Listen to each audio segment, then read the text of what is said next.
ఓం శ్రీ సాయినాథాయ నమః. శ్రీ సాయి సచ్చరిత్రం 36వ అధ్యాయము. ఇద్దరు గోవా పెద్ద మనుషులు, ఔరంగాబాద్కర్ భార్య. ఇద్దరు గోవా పెద్ద మనుషులు ఒకనాడు గోవా నుండి ఇద్దరు పెద్ద మనుషులు బాబా దర్శనంకై వచ్చి బాబా పాదములకు సాష్టాంగముగా నమస్కరించిరి.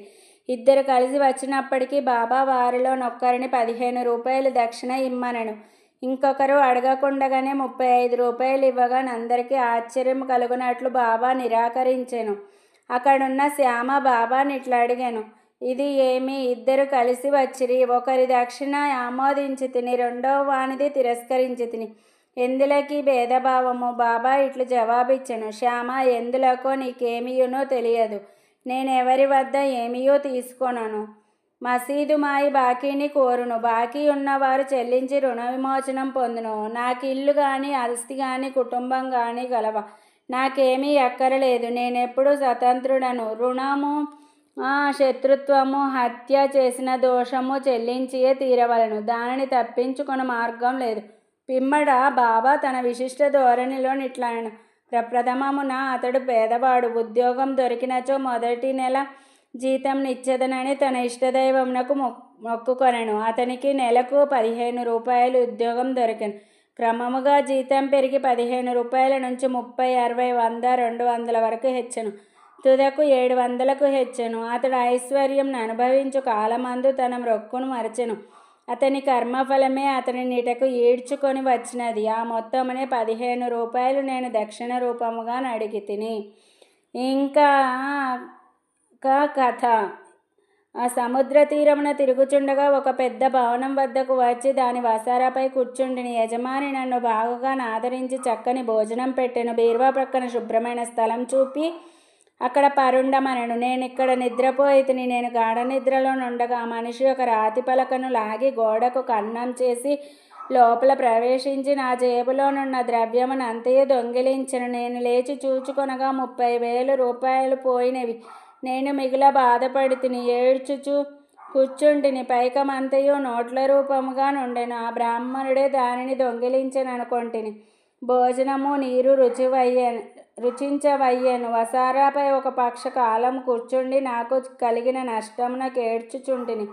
పిమ్మట ఒక ఫకీర్ దాని వెంట పోవుచు నేను ఏడ్చుచుండుట చూచి, ఎందులో కేడ్చుచుంటివని అడిగెను. నేను జరిగిన వృత్తాంతము చెప్పి తిని. వారిట్లనిరి, నేను చెప్పినట్లు చేసినట్లయితే నీ డబ్బు నీకు దొరుకును.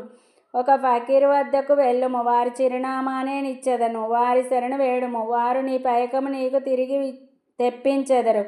ఈలోగా నీకు ప్రియమైన ఆహారం ఏదో దానిని నీ ద్రవ్యము దొరుకునంత వరకు విసర్జింపుము. నేను ఫకీర్ చెప్పినట్లు నడుచుకొంటిని. నా పైకము నాకు చిక్కినది. నేను వాడాను విడిచి సముద్రపు ఒడ్డునకు పోయితిని. అక్కడ ఒక స్టీమర్ ఉండెను. దానిలో జనులు ఎక్కువగా నుండుటచే లోపల ప్రవేశించలేకపోయితిని. ఒక మంచి నౌకరు నాకు తోడ్పడగా నేను లోపలికి పోయితిని. అది ఇంకొక ఒడ్డునకు తీసుకొని పోయినది. అక్కడ రైలు బండి నెక్కి ఈ మసీదుకు వచ్చితిని. కథ పూర్తి కాగానే బాబా ఆ అతిథులను భోజనం కొరకు తీసుకొని పొమ్మనగా శ్యామ అట్లే చేసెను.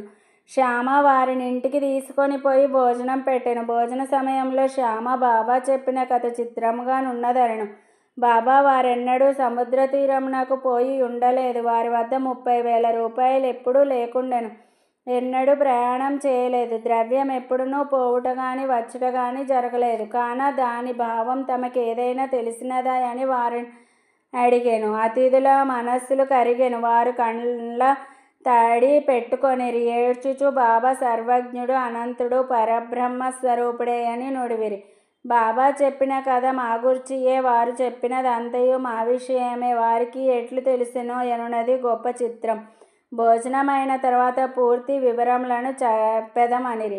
భోజనమైన పిమ్మట తాంబూలం వేసుకొనుచు అతిథులు వారి కథలను చెప్పదొడంగిరి. అందులోనొకరు ఇట్లు చెప్పిరి, లోయలోనున్న ఎవరు మా స్వగ్రామము. జీవనోపాధికై నేను ఉద్యోగం సంపాదించి గోవా వెళ్ళితిని. నాకు ఉద్యోగం లభించినది. నా మొదటి నెల జీతం నిచ్చెదనని దత్తదేవునికి మొక్కుకొంటిని. వారి దయ వల్ల నాకు 15 రూపాయలు ఉద్యోగం దొరికెను. నాకు క్రమముగా జీతం బాబా చెప్పిన ప్రకారం 700 రూపాయల వరకు హెచ్చినది. నా మొక్కును నేను మరచితిని. దానిని బాబా ఈ విధంగా జ్ఞప్తికి తెచ్చి నా వద్ద 15 రూపాయలు తీసుకొనిరి. అది దక్షిణ కాదు, అది పాత బాకీ తీర్చుకొనక మరచిన మ్రొక్కును చెల్లించుట. నీతి. బాబా ఎన్నడూ డబ్బు భిక్షమెత్తలేదు. సరికదా, తమ భక్తులు కూడా భిక్షమెత్తుకొనుటకు ఒప్పుకొనలేదు. వారు ధనమును ప్రమాదకారిగాను పరమును సాధించుటకు అడ్డుగాను భావించువారు. భక్తులు దాని చేతులలో చిక్కకుండా కాపాడేవారు. ఈ విషయమున భక్త మహల్సాపతి ఒక నిదర్శనం. ఆయన మిక్కిలి పేదవాడు.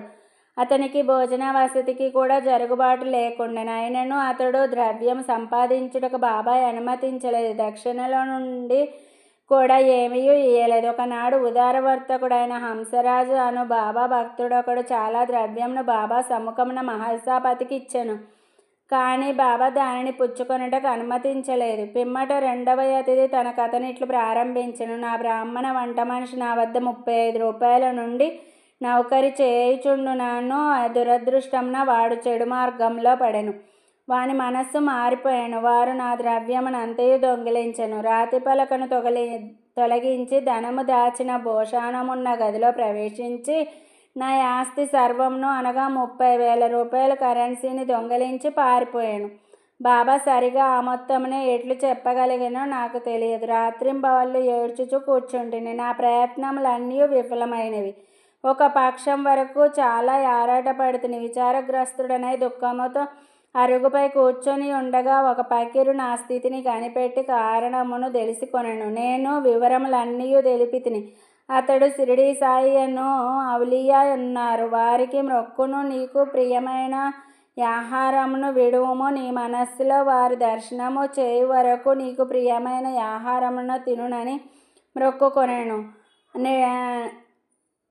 అనెను. నేనట్టిలే బాబా, నా ద్రవ్యము దొరికిన పిమ్మట మీ దర్శనం చేసిన పిమ్మట నేను అన్నము తినదను అని మ్రొక్కుకొంటిని. దీని తర్వాత 15 దినములు గడిచెను. బ్రాహ్మణుడు తనంతట తానే నా డబ్బును నాకిచ్చెను. నా శరణు వేడెను. వాడిట్లనియెను, నేను పిచ్చి ఎత్తి ఇట్లు చేసినాను. నా శిరస్సు నీ పాదములపై పెట్టి తిని దయచేసి క్షమించుము. ఈ విధముగా కథ శుభాంతమైనది. నాకు కనిపించి సహాయం ఓనర్చి ఫకీర్ తిరిగి కనబడలేదు. ఫకీర్ చెప్పిన షిరిడీ సాయిబాబాను చూచుటకు ఎంతో గాఢమైన కోరిక కలిగినదని, మా ఇంటికి అంత దూరం వచ్చిన వారు షిరిడీ సాయిబాబాయే అని నా నమ్మకం. ఎవరైతే నాకు కనబడి నా ద్రవ్యమును తిరిగి తెప్పించురో అట్టి వారు 35 రూపాయల కొరకు పేరాశ చూపెదరా. దీనికి వ్యతిరేకముగా మా వద్ద నుంచి ఏమీ ఆశించక ఎల్లప్పుడూ తమ చేతనైనంత వరకు బాబా మమ్మలను ఆధ్యాత్మిక మార్గమున నడిపింతురు. దొంగిలించిన నా ద్రవ్యం దొరికిన వెంటనే మిక్కిలి సంతసించి మైమరచి నా మొక్కును మరచితిని. ఒకనాటి రాత్రి నేను కొలంబాలో నున్నప్పుడు బాబాను స్వప్నంలో చూచితిని. షిరిడీకి పోవలనన్న సంగతి అప్పుడు జ్ఞప్తికి వచ్చెను. నేను గోవా వెళ్ళి తిని అక్కడ నుండి స్టీమర్ మీద బొంబాయి వెళ్ళి అటు నుండి షిరిడీకి నిశ్చయించితిని. నేను హార్బర్ వద్దకు పోగా స్టీమర్లో జాగా లేకుండెను. కెప్టెన్ ఒప్పుకొనలేదు. కానీ నాకు పరిచయం లేని నౌకరొకడు చెప్పగా ఒప్పుకొని నన్ను స్టీమర్లో బొంబాయికి తీసుకొని వచ్చెను. అక్కడ నుండి ఇక్కడకు రైలులో వచ్చితిని. కాబట్టి బాబా సర్వజ్ఞుడు, సర్వాంతర్యామి. మేమక్కడ, మా ఇల్లెక్కడ, మా అదృష్టమేమని చెప్పవలను. బాబా మా ద్రవ్యమును తిరిగి రాబట్టెను. ఇక్కడికి లాగుకొని వచ్చెను. షిరిడీ జనులారా, మీరు మాకంటే పుణ్యాత్ములు, మాకంటే అదృష్టవంతులు. ఏలయన బాబా మీతో ఆడి నవ్వి మాట్లాడి ఎన్నో సంవత్సరములు మీతో నివసించెను. మీ పుణ్యమునంతయు ఎందుకనగా అది బాబాను షిరిడీకి లాగెను. సాయియే మన దత్తుడు, వారే మ్రొక్కుకొమ్మని నన్ను ఆజ్ఞాపించిరి. శ్రీమర్లో జాగా ఇప్పించిరి, నన్ను ఇచ్చటకు తెచ్చిరి. ఇట్లు వారి సర్వజ్ఞత్వమును సర్వశక్తిమతత్వమును నిరూపించిరి. ఔరంగాబాద్కర్ భార్య షోలాపూర్ నివాసి యగు సకారాం ఔరంగాబాద్కర్ భార్యకు 27 సంవత్సరములైనను సంతానం కలగలేదు. ఆమె అనేక దేవతలకు మొక్కులు మొక్కెను, కానీ నిష్ప్రయోజనమైన. తుదకు నిరాశ చెందని ఈ విషయమై చివరి ప్రయత్నం నిశ్చయించుకొని తన సవతి కొడుకు విశ్వనాథునితో షిరిడీకి వచ్చెను. అచట బాబా సేవ చేయుచూ 2 నెలలు గడిపిన ఆమె ఎప్పుడు మసీదుకు పోయినను అది భక్తులచే నిండి ఉండేది. బాబా చుట్టూ భక్త మండలి మోగి ఉండువారు. బాబా ఒంటరిగా చూచి వారి పాదములపై పడి మన మనస్సును ఇప్పి చెప్పి తనకొక సంతానం కావాలనని కోరుకొనుటకై తగిన అవకాశమునకై ఆమె కనిపెట్టుకొని ఉండెను. తుట్టతుదకు శ్యామకి సంగతి చెప్పి బాబాయ్ ఒంటరిగా నున్నప్పుడు తన విషయంలో జోక్యం కలగజేసుకొనమనెను. శ్యామ బాబా దర్బార్ ఎల్లప్పుడూ తెరిచియుండుననియో అయినను ఆమె గురించి ప్రయత్నించదననియో సాయి ప్రభువు ఆశీర్వదించవచ్చుననియో చెప్పెను. బాబా భోజన సమయమున మసీదు వాకిలలో కొబ్బరికాయ అగరవత్తులతో సిద్ధంగా నుండమనియో తాను సైగ చేయగానే మసీదు పైకి రావాలననియో చెప్పెను. ఒకనాడు శ్యామ మధ్యాహ్న భోజనానంతరం బాబా చేతులు తువాలతో తుడుచుచుండగా బాబా శ్యామ బుగ్గని గిల్లెను. శ్యామ కోపగించి, దేవా, నా బుగ్గలు గిల్లుట నీకు తగనా? మా బుగ్గలు గిల్లినట్టి పెంకి దేవుడు మాకక్కర్లేదు. మేము నీపైన ఆధారపడి ఉన్నామా? ఇది ఏనా మన సాన్నిహిత్య ఫలితము అనను. బాబా ఇట్లను, శ్యామ, 72 జన్మల నుంచి నీవు నాతోనున్నప్పటికీ నేను నిన్ను గిల్లలేదా? ఇన్నాళ్ళకి గిల్లగా నీకు కోపం వచ్చుచున్నది. శ్యామ ఇట్లనియను, ఎల్లప్పుడూ ముద్దులు మిఠాయిలు ఇచ్చే దైవం మాకు కావలను. మీ నుండి మాకు గౌరవం కానీ, స్వర్గం కానీ, విమానం కానీ అవసరం లేదు. మీ పాదముల యందు నమ్మకం మాకెప్పుడునూ నుండుగాక.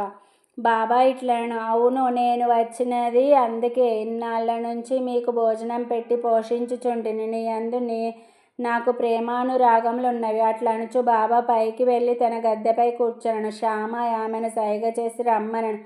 ఆమె మసీదు పైకి వచ్చి బాబాకు నమస్కరించి కొబ్బరికాయ అగరత్తులు ఇచ్చిన. బాబా ఆ టెంకాయను ఆడించినది ఎండిది కనుక లోపల కుడుక ఆడుచు శబ్దం వచ్చుచుండెను. బాబా, శ్యామ, ఇది గుండ్రముగా లోపల తిరుగుచున్నది, అది ఏమనుచున్నదో విను. శ్యామ, ఆమె తన గర్భమందు ఒక బిడ్డ అటులే ఆడవలనని వేడుచున్నది కాన టెంకాయను నీ ఆశీర్వాదంతో నిమ్ము.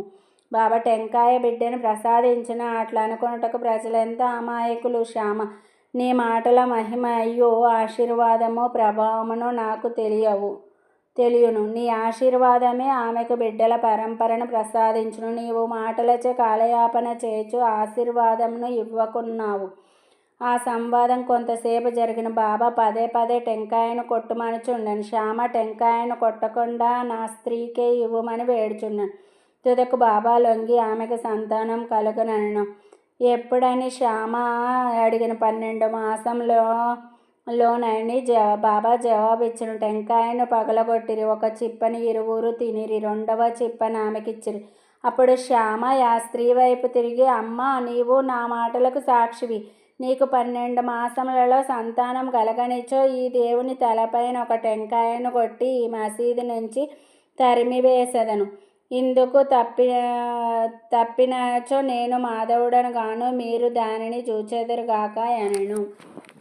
ఆమె 1 సంవత్సరంలో కొడుకును కనెను. 5వ మాసంలో కొడుకును మసీదుకు తీసుకొని వచ్చి భార్యాభర్తలు బాబా పాదములపై పడిరి. కృతజ్ఞుడగు తండ్రి 500 రూపాయలు ఇచ్చెను. బాబా గుర్రం శ్యామకర్ణకు ఈ ధనముతో శాల కట్టించెను.